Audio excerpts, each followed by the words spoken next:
bienvenue dans Parole de femmes. Nous parlons d'erreurs et de secrets.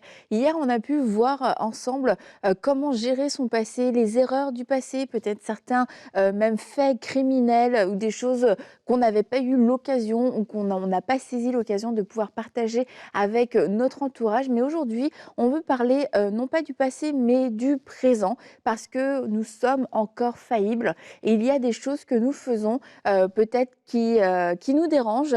Ça peut être des chutes au niveau du péché, ça peut être des faiblesses dans notre caractère, ça peut être des mauvaises décisions, bref, des erreurs en tout cas. Et se dire, qu'est-ce que je fais? Qu'est-ce que j'en fais? Est-ce que c'est quelque chose que je dois garder pour moi? Est-ce que je dois m'en sortir par moi-même parce que je puis tout par celui qui me fortifie? Ou alors, est-ce que je peux trouver de l'aide? Et si oui, comment trouver de l'aide? Alors, comme souvent dans Parole de femmes, on va voir les différents extrêmes qui peuvent exister et comment trouver cet équilibre qui va pouvoir amener, je crois, des réponses pour votre vie. Alors, quand on fait des erreurs, la question dois-je les avouer, oui, c'est ça, dois-je les confesser? C'est une question qui est quelquefois un peu délicate parce que, comme je disais, il y a différents extrêmes. Ah oui, dès que tu fais la moindre erreur, tu dois m'appeler, tu dois me le dire. Ou je vis mes défis tout seul et puis toute seule et j'en parle à personne. Donc on va voir les filles ensemble comment trouver cet équilibre. Oui, il y a un équilibre à avoir. Et il y a ce verset quand même que j'aimerais partager. On en parlait avec Aurélie pour l'émission précédente. Proverbe 28 au verset 13, la Bible va dire: celui qui cache ses transgressions ne prospère point, mais celui qui les avoue et les délaisse obtient miséricorde. Et en fait, lorsqu'on parle d'avouer ses erreurs, d'avouer ses défis, en tout cas ses faiblesses en temps réel, je crois que c'est important de déjà avoir une perspective dans laquelle on n'est pas en train d'essayer de lutter nous-mêmes. On n'est pas en train de se présenter plus parfait qu'on ne l'est. Je crois que c'est déjà, ça commence par là. C'est pas tant de tout dire ce qu'on vit, Mhm. mais déjà nous-mêmes, même par rapport à nous-mêmes, d'être conscient qu'on n'est pas parfait. Donc ça veut dire que lorsque moi-même je vis un défi, même dans la prière, même envers Dieu, je suis pas en train de le cacher en fait. Je suis j'ai un regard par rapport à moi-même qui est équilibré, qui sait que ouais, je suis pas à 100% en tout temps. Parce que des fois aussi, c'est là le problème, c'est qu'il y a des gens qui vivent avec des faiblesses et qui ne se les avouent même pas à eux-mêmes. Donc, c'est même encore plus difficile de l'avouer à autrui si toi-même, en fait, tu tais tes faiblesses, en fait, tu minimises même, on va même pas dans le péché, juste au niveau du caractère. Tu as des faiblesses de caractère, tu es peut-être colérique ou tu es peut-être rancunier et tu essaies d'expliquer ça, en fait. Mais déjà, d'être conscient qu'on n'est pas parfait, ça va déjà être la première étape pour voir que le fait de partager sur une faiblesse, ce n'est pas de la faiblesse. Mhm. Ce n'est pas être moindre et ce n'est pas perdre que de partager, de dire, ben, tu sais quoi, là, j'ai un défi à ce niveau ici. Et puis après, je crois même vendredi, on fera une émission par rapport à vers qui Ouais, se tourner, parce que ça aussi, c'est tout un autre ouais, c'est chapitre. sûr. Ça fait la différence.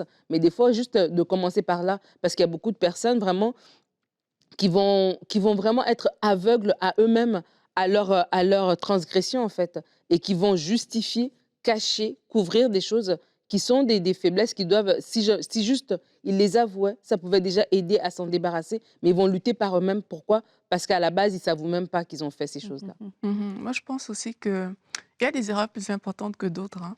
Il y a des choses que, voilà, c'est une erreur, voilà, c'est vite fait. Mais il y a aussi des choses où les personnes se battent contre ça. C'est des récidives. C'est que tu es peut-être tombé aujourd'hui, puis encore et encore, tu pensais pouvoir t'en sortir tout seul. Mhm. Et je pense que c'est quand même des niveaux différents et qu'on ne deal pas de la même manière avec l'un ou avec l'autre. Et si on est dans le cas où justement on réalise que je n'y arrive pas tout simplement, mais c'est le temps de s'ouvrir, c'est le temps de parler avec une autre personne. Là, je crois qu'il faut se l'avouer d'abord, de prime abord, se dire, mais en fait, je n'y arrive pas. Mhm. Et beaucoup de personnes butent à ce niveau parce que je pense que la première fois qu'on fait une erreur, on va se dire, OK, c'est bon, je vais me relever. Donc, on va pas forcément penser à que je vais aller voir Annabelle pour lui dire que j'ai commis cette erreur.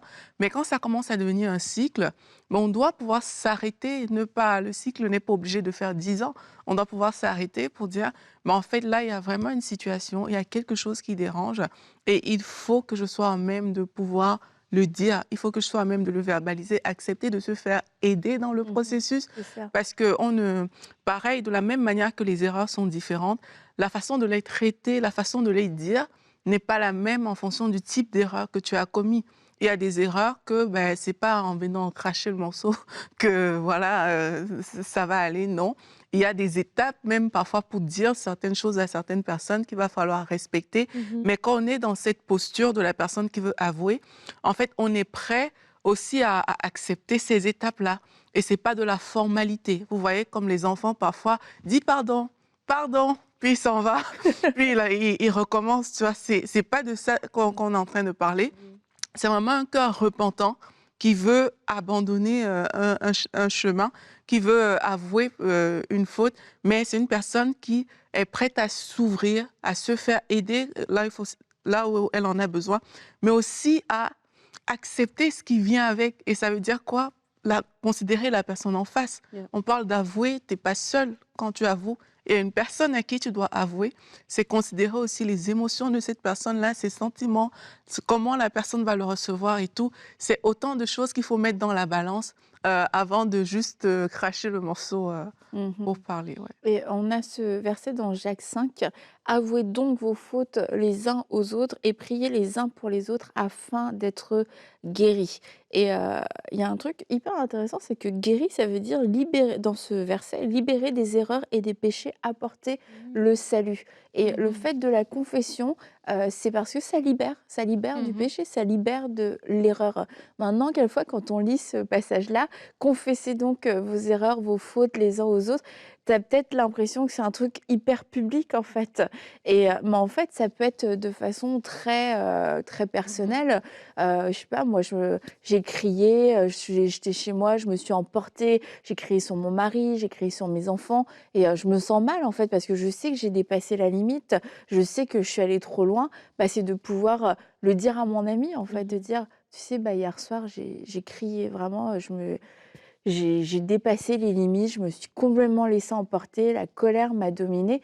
C'est pas que je fais une annonce le dimanche à l'église: «Oyez, oyez, voilà ce qui m'est arrivé».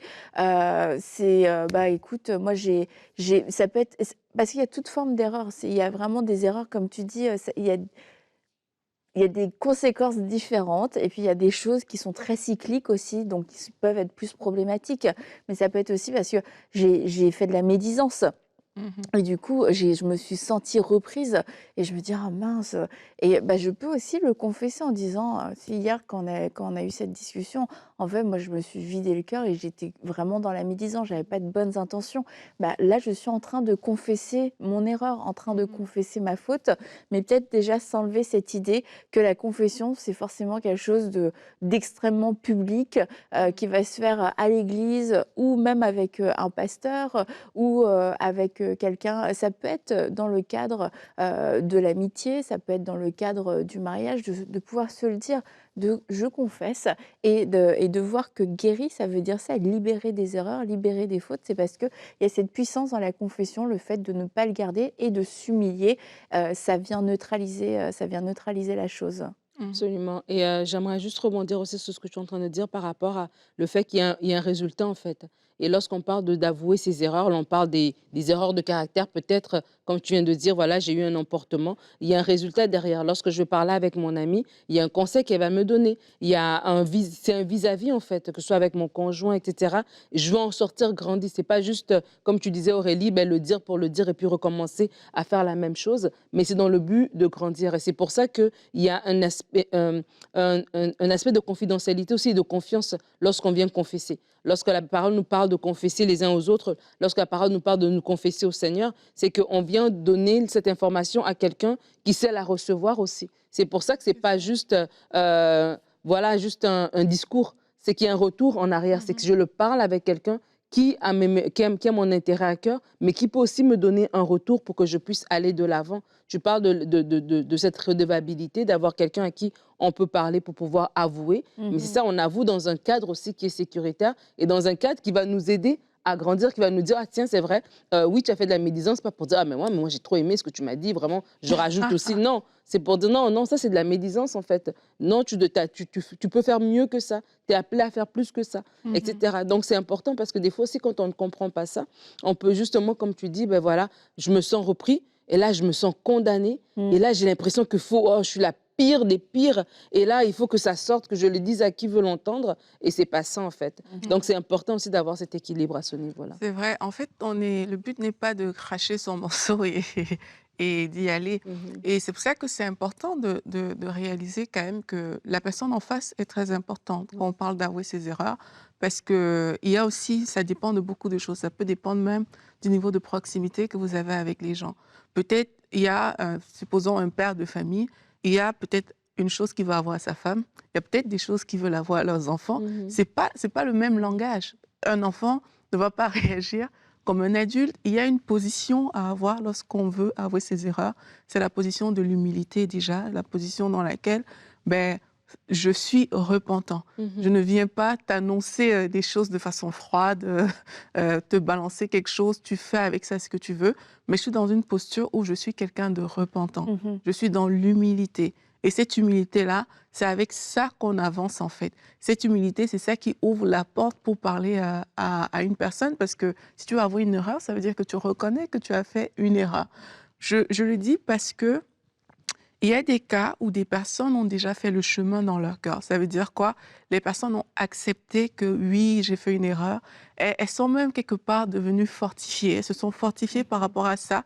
Mais on ne réalise pas toujours qu'en fonction de la personne en face, la personne n'est pas fortifiée. La personne va découvrir l'information là. Et si tu veux avouer une erreur, tu ne peux pas juste te concentrer sur toi.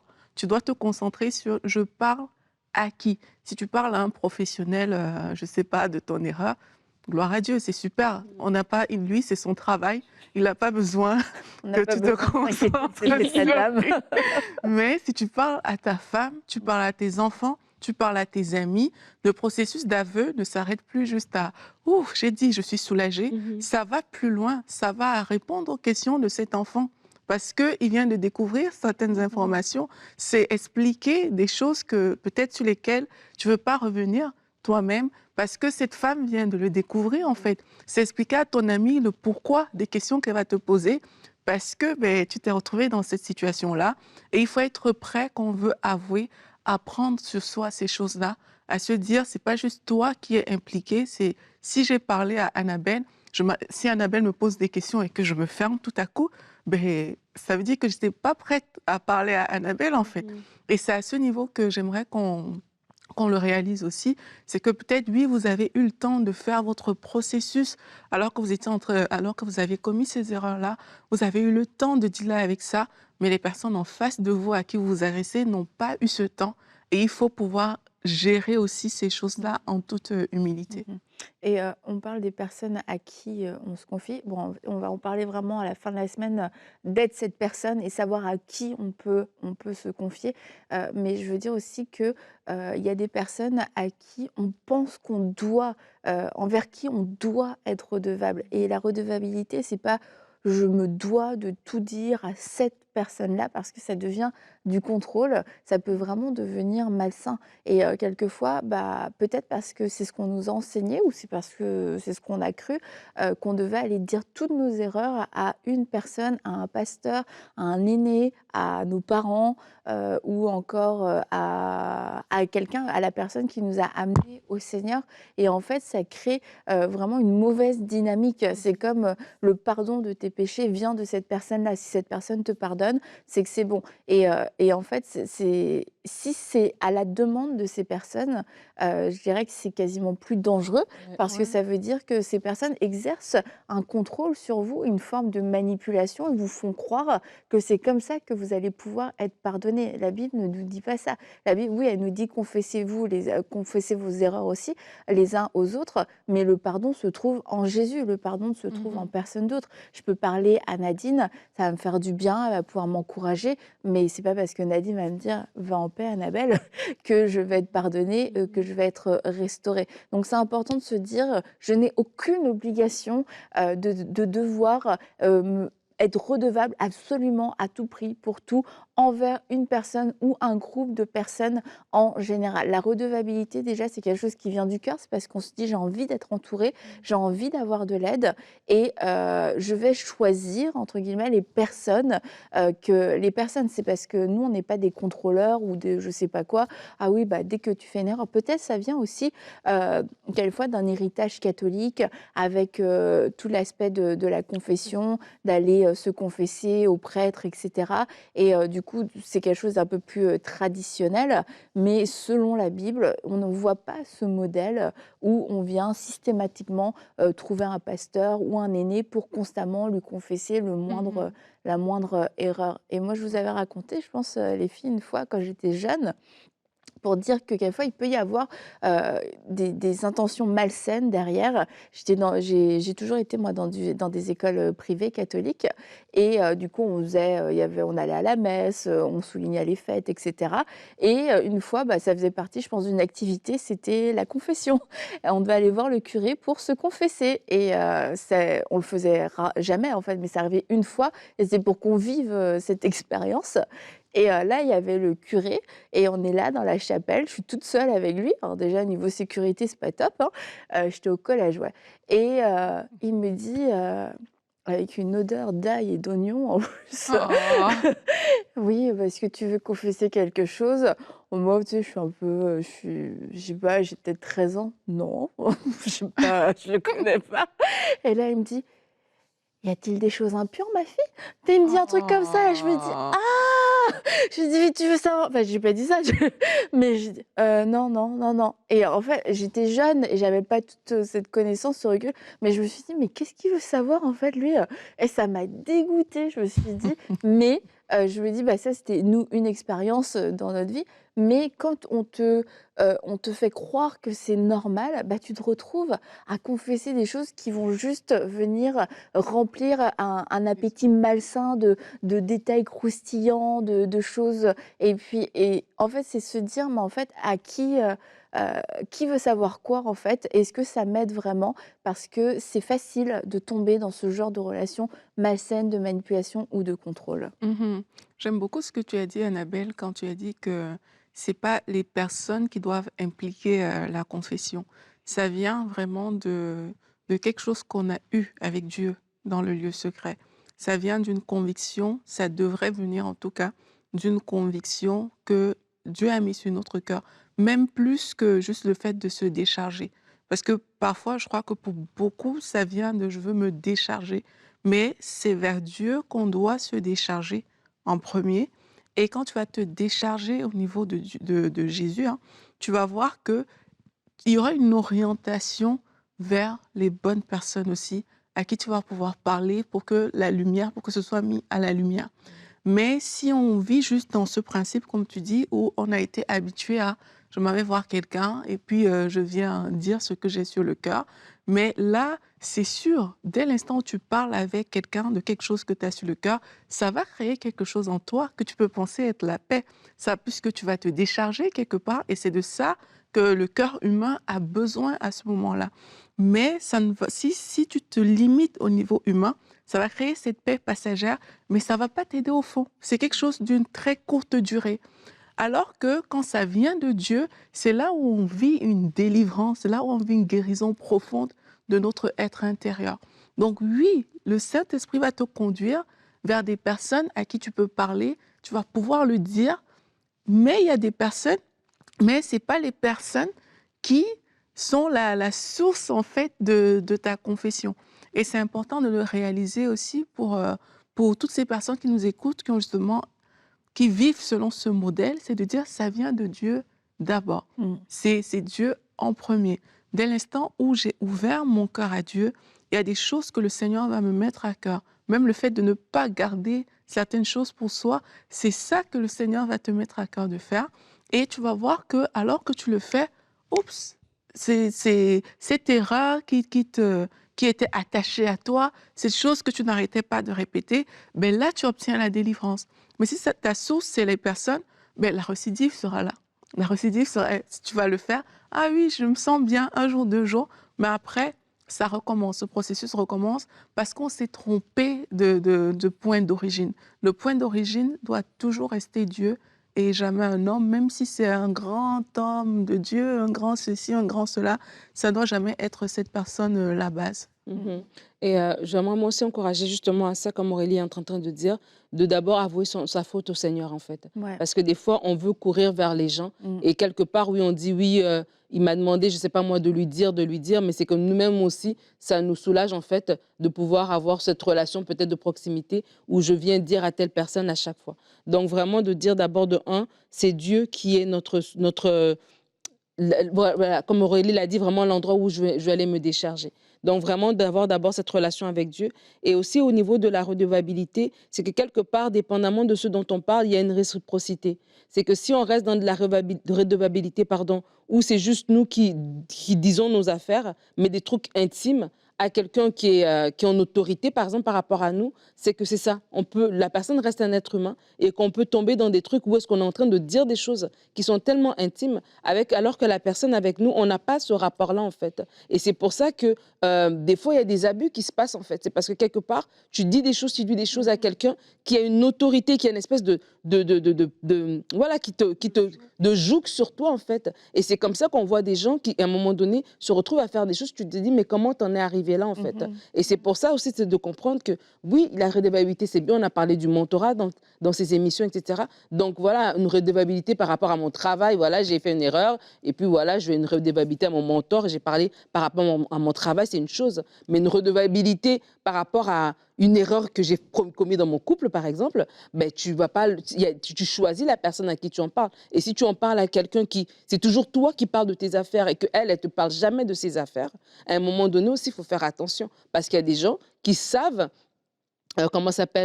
qui savent détecter, voilà, des personnes comme ça et qui vont venir et qui connaissent tout de toi et qui connaissent tout de toi dans tes moindres détails.